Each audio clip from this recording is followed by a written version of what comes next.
Remember that satisfying thud of a new passport stamp when you land in Europe? Well, you might want to savor the memory because it's on its way out. The way we travel to a huge part of Europe is about to change, big time. The classic, ink-filled pages of our passports are being replaced by a mandatory digital system that will record your fingerprints and take your photo. This new system applies to all non-EU travelers, including those from the United States, Canada, the United Kingdom, and Australia. Now this is where it gets real. The rollout of this new system began on October 12, 2025, and if you're not ready, you could be looking at major delays, missed flight connections, or even getting turned away at the border. But don't panic. In this video, I'm going to break down exactly what Europe's new entry-exit system is, walk you through the new process step by step, and tell you exactly what you need to do to make sure your next European trip is as smooth as possible. This isn't just another travel update. This is essential information for anyone planning to visit the continent. For decades, that little passport stamp has been more than just an administrative mark. It's been a souvenir, a tangible record of our journeys, a story told in ink. But that story is coming to an end. The European Union is phasing out manual passport stamping and bringing in a high-tech, automated system called the Entry-Exit System, or EES. So what is it?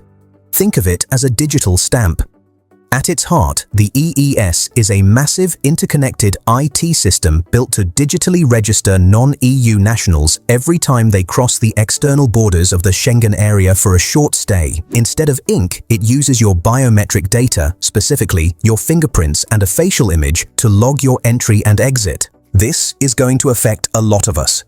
If you're a citizen of a non-EU country, and that includes the UK, the US, Canada, Australia, and many others, and you're traveling for up to 90 days, this system is for you. It doesn't matter if you need a visa or not. If you aren't an EU citizen, you will be registered in the EES. The system will eventually be used across 29 European countries.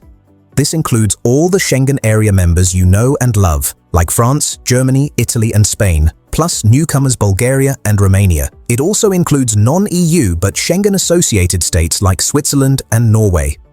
But here's a key detail. Ireland and Cyprus will not be part of this new system for now, as they have their own border policies and will keep stamping passports. But why is this happening? It's not just about getting rid of ink pads. The EU has two main goals here: security and efficiency. First, security. The EES gives border authorities a much clearer picture of who is entering and leaving the Schengen zone.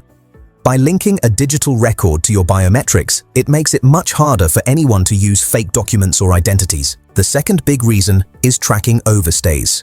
We're all familiar with the 90/180-day rule, which lets non-EU visitors stay for a maximum of 90 days within any 180-day period. In the past, this relied on checking passport stamps, which could be confusing or easily missed. The EES automates this completely. The system will calculate your stay duration automatically and alert border guards if someone has overstayed. This makes the 90-day limit much more strictly enforceable. So while we lose the nostalgia of the passport stamp, the EU is rolling out a system it believes will create safer and more efficiently managed borders. Goodbye ink, hello fingerprints. So what does this actually look like when your plane lands in Paris or you arrive by train in Brussels? The process is designed to be automated, but your very first entry under the EES will be a little different from your later trips. Let's walk through it. You've just gotten off a long-haul flight. You'll head to passport control, but instead of lining up for a border guard, you'll likely be directed to a set of self-service kiosks. First, you'll scan your passport's data page, the one with your photo and info. Next, the kiosk will ask you to provide your fingerprints, 4 fingers from one hand, then the other. After that, you'll look into a camera for a facial image scan, so be ready to take off any hats or sunglasses. This whole process, passport scan, fingerprints, and photo, creates your unique EES file. After the kiosk, you'll probably still see a border guard who will review your new digital file, ask any standard questions, and grant you entry. The key difference? No stamp. Your entry is now digital. This first registration will definitely take a few extra minutes.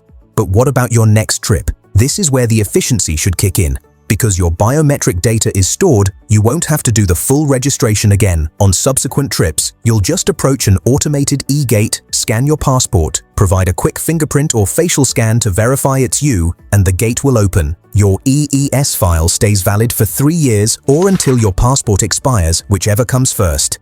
Get a new passport and you'll have to do the full registration all over again.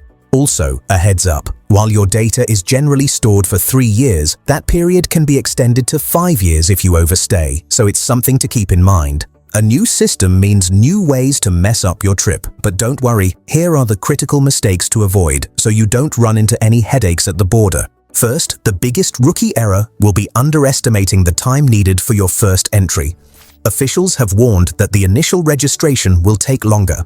During the transition period, which started on October 12, 2025 and runs until full implementation by April 2026, things could be unpredictable. Some airports will have the new kiosks, while others will still be stamping passports. If you have a tight connecting flight, those extra minutes at a kiosk could mean the difference between making your connection and being stranded. The advice is clear. For your first trip after October 2025, book longer layovers. The second huge mistake is confusing the entry-exit system, EES, with ETIAS. You're going to hear these two acronyms a lot, and they are not the same thing. EES is the biometric registration system at the border that replaces passport stamps. There is no pre-application and no fee. ETIAS, European Travel Information and Authorization System, is a pre-travel authorization. You'll have to apply for online before you leave home, similar to the US ESTA. ETIAS is now expected to launch in the last quarter of 2026 and will cost €20, though travelers under 18 or over 70 are exempt. Think of it this way. ETIAS is the permission you get before you go. EES is the system that tracks you when you go. Once ETIAS launches, there will be a transitional and grace period, so you won't need it immediately, but eventually you will need both. The third critical mistake is being casual about the 90 to 180-day rule. With manual stamps, some travelers might have gotten lucky if a stamp was missed. Those days are over. The EES is a calculator with a perfect memory, and it will track your days with digital precision. Overstaying, even by a day, will be automatically flagged. The consequences can be serious, ranging from fines to deportation and even an entry ban that could stop you from returning to Europe for years. Finally, a quick word on data privacy. The EU has designed the EES to be compliant with its strict GDPR data protection laws. Your biometric data is stored securely and is automatically deleted after 3 years, unless you overstay. If you're finding this guide useful, do me a favor and hit that subscribe button and turn on notifications. Alright, we've covered the what, why, and what not to do. So, how can you be proactive? Here's your practical action plan. First, check your passport. Make sure it's in good condition and machine readable. Most importantly, check the expiration date. Your EES registration is linked to your passport and expires when it does. Make sure your passport has plenty of validity, ideally more than 3 years. And don't forget the standard Schengen rule. Your passport must be valid for at least 3 months after your planned departure date. Second, plan your connections wisely. The biggest potential for chaos is with tight layovers on your first trip under EES. When booking flights for travel after October 2025, be conservative. A 90-minute layover might have been fine before, but a 2.5 or 3 hour layover is a much safer bet. Third, track your own days. Don't rely on memory. The 90 to 180-day rule is a rolling period, and it's tricky. The best way to stay on top of it is to use an online calculator. The European Union has an official one on its website where you can input your travel dates and see exactly how many days you have left. Make it a habit. Fourth, stay informed using official sources. During the transition, things can change. The most reliable information will come from the EU's official Travel Europe portal or your government's travel advisories. Finally, don't stress. The EES isn't meant to make travel harder. It's designed to make it smarter and more secure. Knowing what to expect, the kiosks, the fingerprinting, the photo, turns a potentially intimidating process into a simple checklist. You've got this. So let's quickly recap. The passport stamp is being retired across 29 European countries and replaced by the new Digital Entry-Exit System, or EES. The rollout started on October 12, 2025, and during a transition period, you might encounter new kiosks or the old stamp system. On your first trip through a new EES checkpoint, you'll have to register your fingerprints and a facial photo. To make it all go smoothly, allow extra time for that first registration, don't confuse EES with the future ETIAS system, and track your 90 to 180 days like a hawk, because the system certainly will. While the loss of the passport stamp is a sentimental blow for those of us who saw them as travel trophies, this change is about bringing border control into the 21st century. It's a change, yes, but it's not a barrier. With a little preparation, your European adventures can continue to be just as amazing as ever. Are you going to miss the passport stamp, or are you looking forward to faster borders in the future? Let me know your thoughts in the comments below. Thanks for watching and travel safely. If you're serious about living abroad or finding real tax-free residency options, check out the Horizon Society community. It's linked in the description.